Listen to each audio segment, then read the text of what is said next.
Ang gawad sa manilikha ng bayan ay ipinagkakaloob sa mga indibidwal o pangkat na nagpapamalas ng mataas na antas ng teknikal at artistikong kahusayan sa sining na taal ng Pilipino.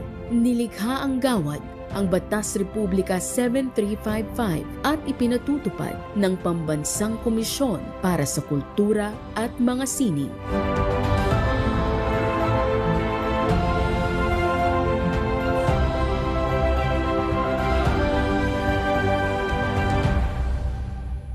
Sa kabila ng bantang paglaho ng ilang katutubong tradisyong Iloco, sa Banna, Ilocos Norte, inialay ni Adelita Bagcal ang kanyang sarili sa pagpapahalaga at pagpapanatili sa sining ng dalot at iba pang tradisyong pasalita ng mga Ilocano. Adelita Romualdo Bagcal, manlilikha ng bayan para sa dalot at tradisyong pasalita ng Iloco. Sa La Paz, Agusan del Sur, si Bae Abina Cogit ang manunuyang tagapagborda ng pamana ng kanyang komunidad. Alinsunod sa paniniwala ng mga Agusan Manobo, si Abina Cogit ay hinirang at binasbasan ng tuma upang maging isang matugo o isang malikhaing dalubhasa sa tradisyonal na kagamitang pangsining at katutubong kaalaman. Ang kanyang mga likha ay hindi lamang ipinagmamalaki ng kanyang komunidad, kundi nagsisilbi ring pundasyon ng kaluluwa nito. Abina Tawide Cogit, manlilikha ng bayan para sa suyam ng Agusan Manobo. Sa Bongaw, Tawi-Tawi, si Haja Sakinur Ayin de Lasas ang tagapag-ingat ng igal. Nagsimulang matuto sa murang edad at kalaunay kinilala bilang dalubhasa sa tradisyonal na sayaw ng Sama. Ipinapaliwanag ni Hadja Sakinur Ayin de Lasas na maisasagawa ang igal sa oras na ang mananayaw ay kaisa ng kanyang kaluluwa at diwa. Itinuturing ng kanyang komunidad bilang Danda Panday Ngigal o dalubhasa sa sining ng igal. Siya ay kilala sa pagpapalaganap ng kanyang kadalubhasaan sa mga pagtatanghal ng sining kung saan binibigyan niyang diin ang kahalagahan ng pagiging isa ng mananayaw at ng kaluluwa ng sayaw. Hadja Sakinur Ayin Mugong de Lasas, manlilikha ng bayan para sa igal ng Sama. Sa Lake Cebu, South Cotabato, si Bundos Bansil Fara ang tao Temuel. Upang pahalagahan ang sining na nagmula kay Ginton na siyang Diyos ng Temuel, inialay ni Bundos Fara ang kanyang buhay sa pagtataguyod ng sining na ito. Kilala siya sa paglikha ng Temuel na may mataas na kalidad. Sa kabila ng mga hamon ng nagbabagong panahon, siya'y nananatiling matatag bilang isang dalubhasa sa Temuel at walang humpay sa pagsasalin ng kanyang kaalaman sa bagong henerasyon. Bundos Bansil Fara, manlilikha ng bayan para sa kadalubhasaan sa Temuel ng Tiboli. Sa Malay-Balay, Bukidnon, si Marife Ganahon, isang manglalaho ikam, ay siyang iginagalang ng kanyang komunidad dahil ang kanyang pangalan ay kasing kahulugan ng ikam sodsod na kanyang pinagkadalubhasaan matapos ang ilang dekadang paglalala. Ang kanyang mga banig ay sumasalamin sa kanyang malalim na ugnayan sa kanyang tradisyon at ninuno. Sa kasalukuyan, masigasig niyang hinahangad na tuklasin ang mga ugat ng sining na ito kasama ang iba pang mga manglalala ng kanyang komunidad. Marife Ravidas Ganahon, manlilikha ng bayan para sa paglala ng ikam ng Higaonon. Sa Paracelis Mountain Province, tinitignan si Amparo Mabanag bilang isang pag-asa upang mapanatiling buhay ang tradisyon ng manubak at amero. Sa pamamagitan niya, kanyang ginagarantiyahan ang walang hanggang kasaganaan ng pamanan ng gadang na mag-iiwan ng hindi maaalis na marka sa mga susunod na henerasyon. Amparo Balansi Mabanag, manlilikha ng bayan para sa manubak at amero ng gadang. Sa Caraga, Davao Oriental, isa sa mga iilang natitirang manghahabi ng dagmay, si Samporonia Madanlo, kilalang nagtataglay ng walang kapantay na kadalubhasaan sa paghabi ng dagmay ng Mandaya. Bukas niyang ibinabahagi ang kanyang kaalaman sa kanyang pamilya at komunidad na ngayon ay nakatatanggap ng paggalang at paghanga dahil sa kanyang kontribusyon. Samporonia Pagsak Madanlo, manlilikha ng bayan para sa paghahabi ng dagmay ng Mandaya.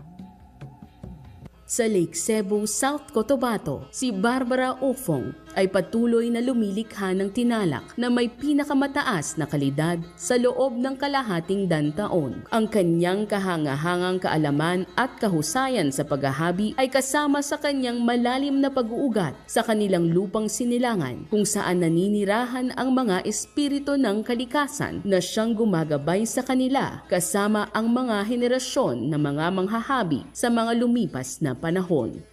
Barbara Kibed Ofong, manlilikha ng bayan para sa paghahabi ng tinalak ng Tiboli.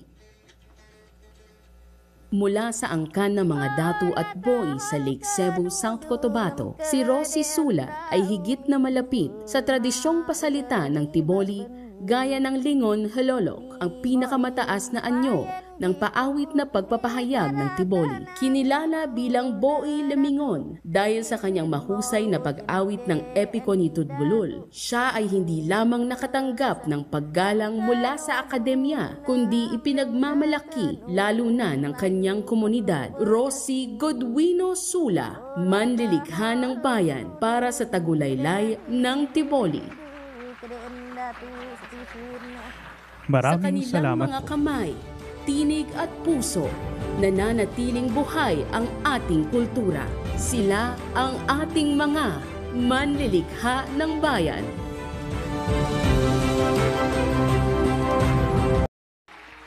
At ngayon po, upang formal na igawad ang gawad sa manilikha ng bayan, ating inaanyayahan sa entablado ang ating mahal na Pangulo, Ferdinand R. Marcos Jr., kasama ang tagapangulo ng Pambansang Komisyon para sa Kultura at mga Sining, Ginoong Victorino Mapa Manalo.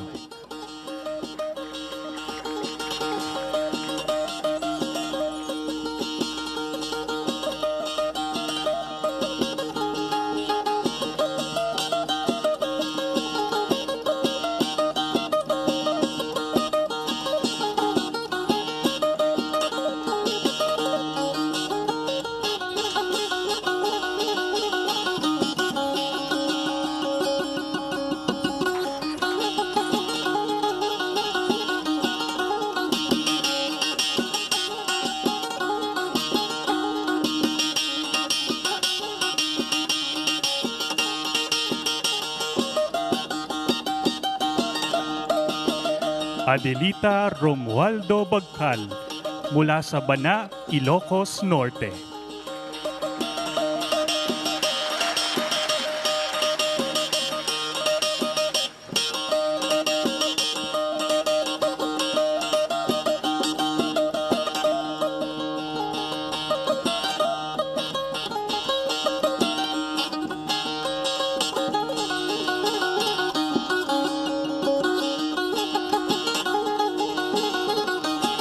Si Adelita Romualdo Bagcal ay tumatanggap ng gawad sa manilikha ng bayan para sa dalot at tradisyong pasalita ng Iloco.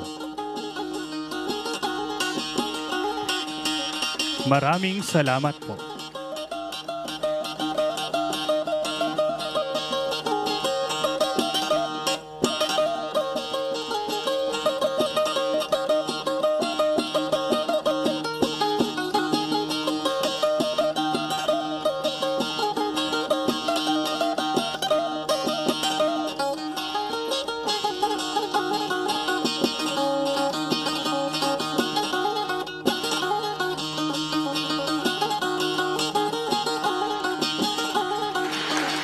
Maraming salamat po.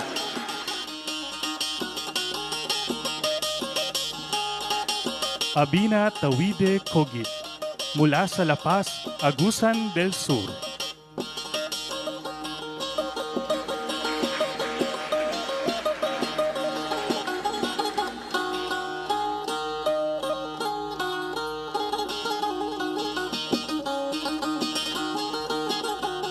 Si Abine Tawide Kogit ay tumatanggap ng gawad sa manilikha ng bayan para sa suyam ng Agusan, Manobo.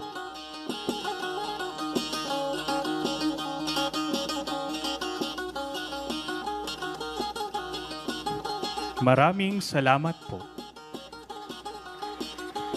Hadja Sakinor Ain Mugong de Lasas mula sa Bonggao at Simunol, Tawi-Tawi.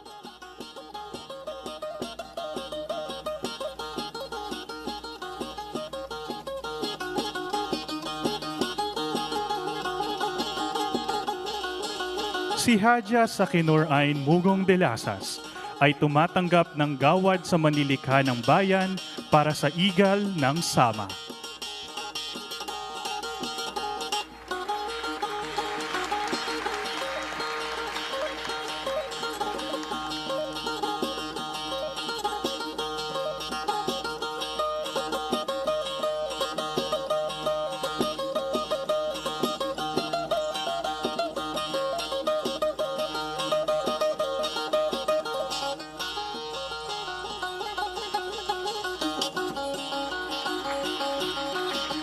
Maraming salamat po.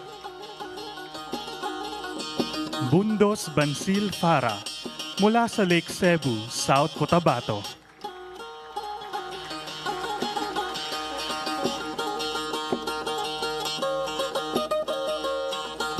Si Bundos Bansil Fara ay tumatanggap ng gawad sa manilikha ng bayan para sa kadalubhasaan sa Tembuel ng Teboli.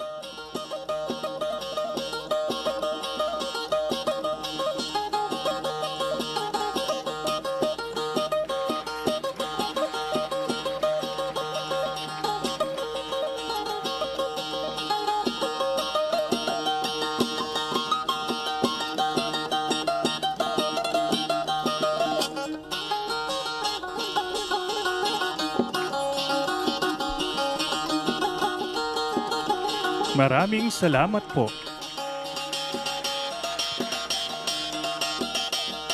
Marife Rabidas Ganahon mula sa Malaybalay, Bukidnon.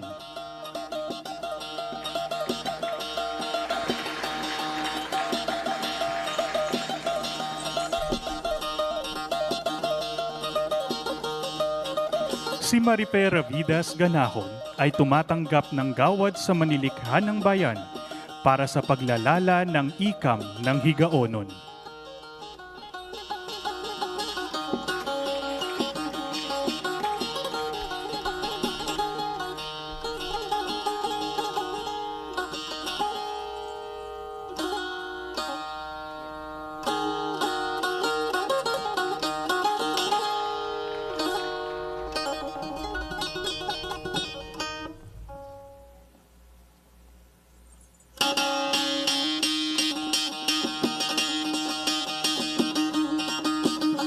Maraming salamat po. Amparo Balansi Mabanag mula sa Paracelis, Mountain Province.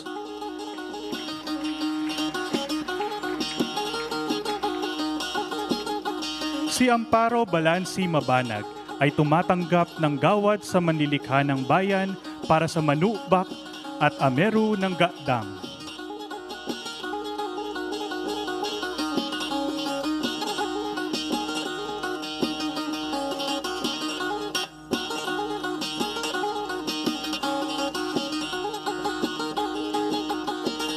Maraming salamat po.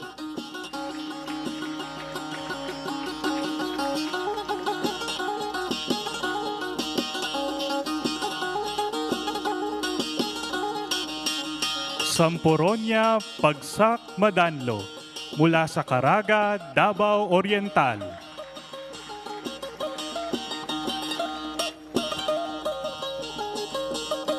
Si Samporonia Pagsak Madanlo ay tumatanggap ng gawad sa manilikha ng bayan para sa paghahapi ng dagmay ng Mandaya.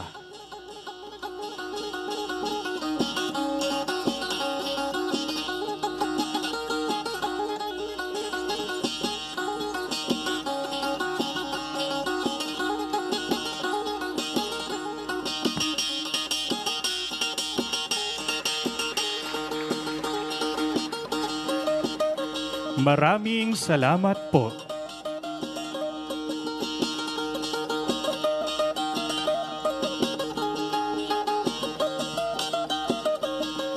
Barbara Kibed Ufong mula sa Lake Cebu, South Cotabato.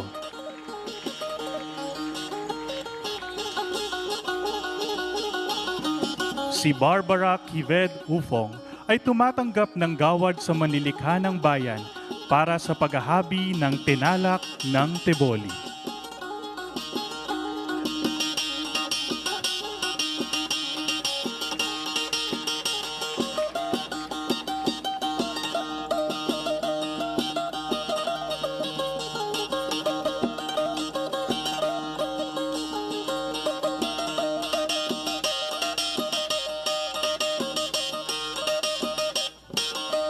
Maraming salamat po. At Rosie Gadwino Sula mula sa Lake Cebu, South Cotabato.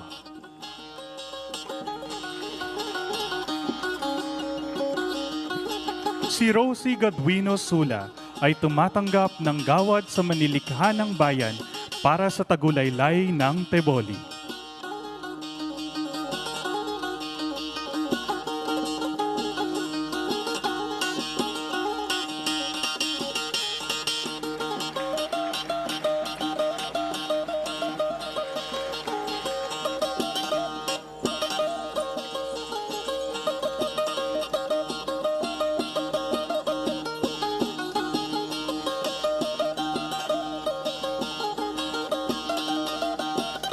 Maraming salamat po, mahal na Pangulo, at muli, bigyan natin ng masigabong palakpakan ang mga manlilikha ng bayan para sa taong 2033. Upang ipakilala ang ating panauhing pandangal, tinatawagan natin ang tagapangulo ng Pambansang Komisyon para sa Kultura at mga Sining, Ginoong Victorino Mapa Manalo. Ladies and gentlemen, the President of the Republic of the Philippines, His Excellency Ferdinand R. Marcos Jr.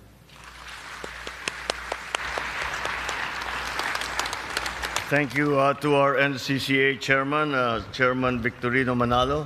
Please be seated. Tourism Secretary, Secretary Cristina Frasco, Manila Mayor Hani Lacuna, local chief executives who are here with us today to support their constituents. Andito si Bana, the Bana Mayor from Ilocos Norte, Crislin Abadilla, Caraga Municipality Mayor Ronnie Osnan, at ang pinakamahalaga na ating kasama rito ngayong araw na ito ay ang mga awardee ng gawad sa manlilikha ng bayan. Fellow workers in government, distinguished guests, ladies and gentlemen, magandang hapon po sa inyo lahat. Ang ating pagkakakilanlan bilang Pilipino ay hinubog ng mayamang kultura at tradisyong minana natin sa ating mga ninuno.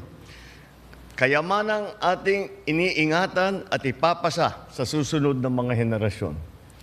As the world adapts to the pace of modern times, where fleeting trends often eclipse the wisdom of the past, the Philippines stands proud as a haven of timeless traditions, preserved, kept alive by the devoted stewards of our cultural bearers. I consider it an honor to be in a room with our esteemed gawad ng Manlilikha ng Bayan awardees, for they are the living embodiments of our national heritage and pillars of our cultural identity. Kasama ng pagkilala sa ating mga katutubong manlilikha, binibigyang pugay din natin ang walang kapantay nilang kontribusyon sa atin pagkakakilanlan. Hailing from the mountains of northern Luzon to the southern islands of Mindanao, our awardees are carriers of tradition, oral tradition, artisans of age-old crafts, guardians of indigenous knowledge. They have withstood the test of time with purpose, providing that culture, when deeply rooted and consciously preserved, can never be erased. The issuance of Proclamation number 427 in 2023 affirms the state's commitment to honor and to support our cultural masters whose lives are dedicated to the enrichment of our cultural spirit. So today, with deep gratitude and profound admiration, we extend our sincerest congratulations to the 9 2023 Gamaba awardees.